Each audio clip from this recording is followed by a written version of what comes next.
हर एक के लिए मैं बार बार बताता हूँ कि जो शरारती बच्चे हो, नाफरमान हो, तो सुब्हानल्लज़ी सख्खर लना हाज़ा व मा कुन्ना लहू मुक़रिनीन ये 3 मरतबा पढ़ें और कम से कम 11 मरतबा अऊज़ु बिल्लाहि मिनश शैतानिर रजीम बिस्मिल्लाहिर रहमानिर रहीम। ये दोनों चीज़ें अऊज़ु बिल्लाहि मिनश शैतानिर रजीम बिस्मिल्लाहिर रहमानिर रहीम ये पढ़ के उनके दाएं और बाएं कानों में फूंक दिया करें। ये बगैर शरारतों के भी सुबह शाम फूंक दिया करें। अगर खाना पीना जो उनको दे रही है उस पर भी दम कर दें तो इंशाअल्लाह बच्चा मुती फरमाबरदार हो जाएगा। ठीक है जी, एक और ऑडियंस से सवाल लेंगे। ऑडियंस में जी पूछिए।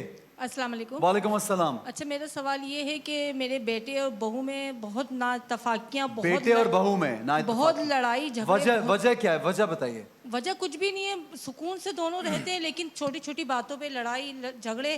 शादी को कितनी देर हो गई है? अभी 5 साल हो चुके हैं। बच्चे हैं उनके? बच्चे नहीं हैं उनके भी। अच्छा, क्या कहेंगे इमरान भाई उनको कुछ पढ़ने के लिए? हाँ, ये अभी उनके वाक़या सुन के मुझे याद आ गया कि जिनकी शादी नहीं होती, शादी के लिए तरस रहे होते हैं, दुआएं कर रहे होते हैं, शादी हो जाए तो आपस में एक दूसरी शक्ल देखने को बर्दाश्त नहीं कर रहे होते। एक शख्स ने, उसकी 40 साल तक शादी नहीं, किसी ने पूछा भाई तेरी शादी क्यों नहीं होती? कहना किसी बुजुर्ग की दुआ लगी है। कहना क्यों? कहना मैंने उनकी खिदमत की थी बुजुर्ग की, तो बुजुर्ग ने दुआ किया था जा भाई तू जी जा अपनी ज़िंदगी खुश रहे, तो इसलिए आज तक मेरी शादी नहीं हुई। इमरान भाई आपको कोई खास प्रॉब्लम है शादियों से? प्रॉब्लम वो शादी के बगैर यानी ज्यादा खुश था? ज़्यादा खुश था। तो अच्छा, पसंद की शादी थी या वो साथ वाली हंस के वो देखे पसंद की शादी थी या अरेंज थी? वो कह रही जीजा अपनी जिंदगी, मैं तो अपनी अरेंज जिंदगी। थी। अच्छा, अरेंज शादी थी। हाँ, तो अरेंज हो या लव हो, लव तो और ज्यादा बर्बादी करती है। वो तो शादी हो गई बस। इमरान भाई कभी आप कहते हैं पसंद से शादियां करें, कभी कहते हैं फिर कहते भाई हैं ऑडियंस में दोहरे पड़ गए आपकी बात। देखिए, हालात के तहत कहते हैं, बयान देते हैं हालात के तहत। जैसा मौसम होता है वैसा बयान। क्या बात है भैया आपकी। भाई आप पढ़ने के लिए कुछ दे दें। अच्छा, ये तो बता दिया मैंने आपस में जो चलता है हमारे यहाँ पढ़ने के लिए। एक तो ये अभी जो वजीफा बताया यही हो गया। दूसरा सूरह ताहा की जो आयत है वो अलक़ैतु अलैका महब्बतम मिन्नी, ये अलक़ैतु अलैका महब्बतम मिन्नी वाली आयत जो है ये, इसको 41 मरतबा जब शौहर को चाय दें, इफ्तार के लिए शरबत बनाएं, मीठा शरबत बने, उस पर फूंक दिया करें। अब दोनों ही आपस में एक दूसरे की नियत करें मोहब्बत की, ताकि आपस में एक दूसरे से मोहब्बत बढ़े। और दूसरी बात हुई जो शुरू में हमने डिस्कस की थी कि एक दूसरे को समझने की कोशिश करें कि किस चीज़ से आपस में इरिटेशन हो रहा है, तो उस चीज़ से अवॉइड करें। आप बड़ी हैं, आप उनको समझाया करें अपने बच्चों को। आपका कहा मानता है आपका बेटा? माइक दीजिएगा इनको एक मिनट। आपका कहना मानता है आपका बेटा क्या? ये बताइए सिर्फ। जी, कहना मानती है, बहू भी मानती है, तो सुनती फिर है। आप बड़ी, आप नहीं, उनको उनके समझाया साथ बिल्कुल ठीक है, आपस में लड़ते नहीं, हैं। आपस में लेकिन लड़ते उनकी हैं। सुलह करवाया करें, उनको समझाया करें आप। कितनी मैं कुछ करवा- ये लव- बहुत जरूरी है। ऐसे हर दूसरे honestly, दिन बाद फिर वो लोग लड़ाई झगड़े। मैं इस रोज की चिक चिक से ना तंग वो हो गई। बेचारी दोनों को खुद बीच में समझाती पिस हूँ। जाती होंगी। ताकि आप आगे- पिस जाती होंगी अगला बीच में। सवाल आगे दीजिए। एक सवाल जल्दी से कर लीजिए। मैंने भी एक पूछ और- रहा था बिल्कुल सवाल। सही। एक सवाल और, एक ऑडियंस से सवाल, फिर आपके सवाल पे भी आएंगे। जुगन जी, अस्सलाम वालेकुम। बिस्मिल्लाह। अस्सलाम वालेकुम। जी वालेकुम अस्सलाम। मेरे शौहर को बहुत हर छोटी छोटी बातों में गुस्सा बहुत लो। आता है, एकदम चिड़चिड़े हो जाते हैं। बंदा ही ठीक नहीं है। देखें, इसके मुतालिक जो है जुगन कुछ बहुत तो अच्छा ऐसा बता हुआ होगा सकती है। जो आपने जुगन को बड़ा तजर्बा है जी। अच्छे रवैये का तजर्बा बहुत है। आप जरा बता दें इसका जवाब। एक बात बताऊं, देखिए नानो हमेशा कहती थी मजाक अपनी जगह, एक चुप 100 सुख। हाँ, अब जिंदाबाद। सच्ची बात तो ये है कि जिंदाबाद। भैया घर में मैं ज्यादा बोलती हूँ, मेरे हस्बैंड जो है वो लड़ाके नहीं है। जो सीधी सिंपल बात है, एक बंदा हमेशा लड़ाका होता है, जरा मैं जरा लड़ाकी हूँ घर में। सो फैसल चुप हो जाते हैं, फिर बाद में उस चीज को रीएड्रेस करते हैं जब थोड़ा सा पारा नीचे आ जाता है। जब दो लोग गुस्से के पीक पे जा रहे होते हैं, ऐसा ना आपको भी पता है, फिर दंगे फसाद अक्लमंदी ही का तो होते तकाजा हैं। यही एक है। चुप 100 सुख। लेकिन आपके शौहर अगर गुस्से में आते हैं तो शायद उसके पीछे कोई वजह भी हो। आपको मालूम है कि क्या वजह है कि आप बिला वजह रहते हैं गुस्से में? माइक पे बोलिएगा। बिला वजह रहते हैं। मसलन किस बात पे गुस्सा किया अभी आने से पहले? कोई भी उनके बात हो, कोई चिड़चिड़ापन हो जाएंगे, एकदम फौरन गुस्सा आ जाएगा। बस उन्होंने ये कहा होगा कि तुम 4 सेहत- घंटे के लिए जा रही हैं। सेहत के मामला हसन भाई, एक बात मैं कह सकता हूँ? जी जी, आप जरूर कहिए। देखिए, हम इंसान की जिंदगी में रवैया बहुत बड़ी चीज है। रवैया, अच्छा रवैया अगर रखिए आपका अच्छा रवैया किसी के साथ है तो इंशाल्लाह उसका भी अच्छा रिएक्शन भी होगा। जो है ना अच्छा है। कोशिश कीजिए। वैसे ठीक है। मेरा तजिया तो ये है कि इंसान को ना, जब बीवी अपनी कितने अच्छा रवैया क्यों ना हो, बीवी को अपने शौहर का, शौहर का अपनी बीवी का वो रवैया अच्छा granted लगता है। लेते हैं वो लोग। बीवी अगर कोई चीज़ पूछ ले ना अपनी, तो क्या है बार बार दिमाग खराब कर रखा, पूछते रहते पागल कहेंगे तो पढ़ना पढ़ने आए नहीं। दूसरे की बीवी कुछ पूछ ले तो पूरे प्रोफेसर बन जाएंगे। अच्छा, असल में पता होता क्या है? कसमे प्रोफेसरी से मैं भी बड़ी तंग हूँ। हाँ, तो वो दूसरे की बीवी के लिए तो पूरे लेक्चर गूगल पे निकाल के दिखा देंगे कि ये ऐसा होता है। अपनी बीवी पूछ लिया तो कहते क्या मत्था खराब कर रखा है, सुबह शाम सवाल करती रहती हो।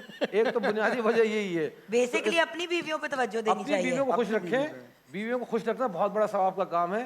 तो उसमें रवैये के लिहाज से बता दूं रवैया अच्छा किस तरह रहेगा। रवैया अच्छा रखने के लिए भी वही है कि या वदूदू ये बेहतरीन चीज़ है, या वदूदू का विर्द रखें, चाहे तो या लतीफ़ी पढ़ लें। और खामोश करने के लिए चाहे मर्द बीवी को खामोश करे, बीवी मर्द को, क्योंकि बहुत से लोग मोहल्ले वाले बीवी की चीख पुकार से उठ जाते हैं कि भाई मोहल्ले में चीख पुकार शोर हो गया, लेकिन गला नहीं उठ जाता। घोटना।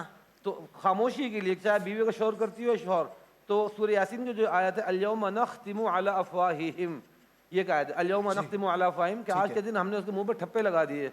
तो बस जहाँ वो बड़बड़ शुरू करे अल-यौम नख्तिमु अला अफ़वाहिहिम, चुपचाप पढ़ के खामोश होकर पढ़ना शुरू कर दें, उसके मुंह पे मोहर लग जाएगी। मोहर लग जाएगी, ये बहुत बड़ी बात कर दी है। वैसे तो अगर सब स्कॉच पढ़ें। टेप भी लगा दे तो तब भी मुंह बंदी हो टेप जाएगा। लगाएंगी शोर वो के तो ऊपर, आप हाथों से मुझे लगाएगा नया ना। हर बात सिखा रही हैं जुगन। ये वो वैसे एक बात बताओ, समझ एक- छोड़ना, एक- यहाँ पे एक लगा के वजीफा जब मैं भी मियां बता सो दूं। रहा ऐसे बंद कर हसन दे। भाई, एक एक दिन तो चुप रहेगी, सही कह रही हूँ मैं भी ना? बता दूं। अच्छा कॉल नहीं जी, कॉल शामिल करेंगे। नहीं कॉल एक मिनट, Thumbs कॉल। up मिले समद बॉन्ड पे। मरियम साहिबा कॉल, मरियम साहिबा की कॉल है जी। अस्सलामुअलैकुम। वालेकुम अस्सलाम, क्या पूछेंगी मरियम साहिबा? मुझे वजीफा चाहिए जो हर दुआ कबूल हो उससे। अल्लाह। हर दुआ कबूल हो उसके लिए आसान वजीफा, बिल्कुल सही इमरान भाई। आप जायज ख्वाहिशात हो तो अल्लाह 20वें सब पारे पूरी का जो करे। पहला पेज है उस पर ये आता है एक जुमला छोटा सा, अम्मन युजीबुल मुस्तर्र इज़ा दआहु यक्शिफुस बड़ी सू, खूबसूरत दवा। अम्मन युजीबुल मुस्तर्र इज़ा दआहु यक्शिफुस सू, ये तमाम के तमाम दुआओं को कबूल करने के लिए बेहतरीन चीज़ है। और दूसरी एक बात मैं हर रमज़ान में बार बार कहता हूँ कि जिनके वालिदैन हयात हों तो माँ बाप के कदमों में बैठकर उनके बिल्कुल। पाँव दबाते रहें, उनसे दुआएं लेते रहें, उनके और चुपचाप अल्लाह से दुआ करते रहें। माँ बाप दुनिया से चले गए तो उनके जब कब्रों पे जाएं तो उनके कदमों में खड़े हो जाएं, किबले की तरफ मुंह कर लें और अपनी जो भी दुआ करनी है तो इंशाल्लाह ये ऐसी चौकट है वहाँ पे आपकी हर दुआ कबूल होगी इंशाल्लाह। ये तो शुक्रान, आप इमरान सवाल भाई कीजिए। आपने जिंदगी आखिरत दोनों में सुर्खरू होने सुर्खरू का होने, फॉर्मूला बिल्कुल, बता बिल्कुल, दिया। बिल्कुल सही। जी, it's Jugal, very very true. सवाल कीजिएगा। अच्छा, घर में हर वक्त कोई ना कोई मुसीबत आती रहती है। सोशल मीडिया के सवाल होते हैं या वो सवाल होते हैं जो आप लोग कॉल करके ऊपर हमारे साथ शेयर करते हैं। घर में हर वक्त कोई ना कोई मुसीबत आती रहती है जिसकी वजह से घर वालों के मिजाज में चिड़चिड़ापन आ गया है। कोई ऐसा रूहानी हल बता दे कि घर में सुकून पैदा हो जाए। चिड़चिड़ापन खत्म करने के लिए वाकई लोगों को बहुत जरूरत है। बहुत बड़े बुजुर्ग गुजरे हमारे, अल्लाह उनको गरीक रहमत फरमाए, हज़रत मौलाना शाह हकीम अख्तर साहब रहमतुल्लाह अलैह, वो अक्सर ही वजीफ़ा बताया करते, उसका फ़ायदा भी होता था कि जब ख़वातीन घर में खाना पकाएं तो आऊज़ु बिल्लाहि मिनश शैतानिर रजीम बिस्मिल्लाहिर रहमानिर रहीम 100 मरतबा पढ़ के दम कर दिया करें। और दूसरी एक बात ये, जो चिड़चिड़ापन होता है वो हमेशा दूसरों को देखकर होता है। जो बहन भी कह रही थी शौहर चिड़चिड़े रहते हैं, तो बीवियाँ दूसरे शौहरों की मिसालें देती हैं कि फ़लाँ शौहर देखो इतना अच्छा ख्याल रखता है अपनी बीवी का, और बीवी हमेशा दूसरे की यानी मिसाल देती है शौहर की, शौहर बीवी को। इसी तरह दूसरे एक दूसरे को देख के हम लोग सोशल मीडिया पे कॉम्प्लेक्स से शिकार हो रहे थे, चीज़ हमारे पास क्यों नहीं है, लड़कों को अच्छे मोबाइल चाहिए, अच्छी बाइक चाहिए, इसलिए चिड़चिड़पन हो रहे होते हैं। तो जितने आपके पास बजट उसके अंदर ज़िंदगी गुजारें, बहुत खुशगवार ज़िंदगी गुजरेगी इंशाल्लाह। बहुत अच्छा हरबा इमरान भाई ने दिया। नोमान भाई, मैं चाहूँगा क्योंकि हमारे पास वक्त की कुछ कमी भी है, ब्रेक की जाने बढ़ना है, लेकिन आप कब जा रहे हैं वापस इस्लामाबाद, ये बताइए। मैं इंशाल्लाह आज सेकंड लास्ट डे है। आज कल- सेकंड लास्ट है आपका, कल भी होंगे हमारे कल साथ। इंशाल्लाह। ठीक है जी, कलाम की जाने कुछ दिन बढ़ते और हैं। रुक जाते तो अच्छा होता। इंशाल्लाह नेक्स्ट टाइम। बिस्मिल्लाह। जब भी मेरे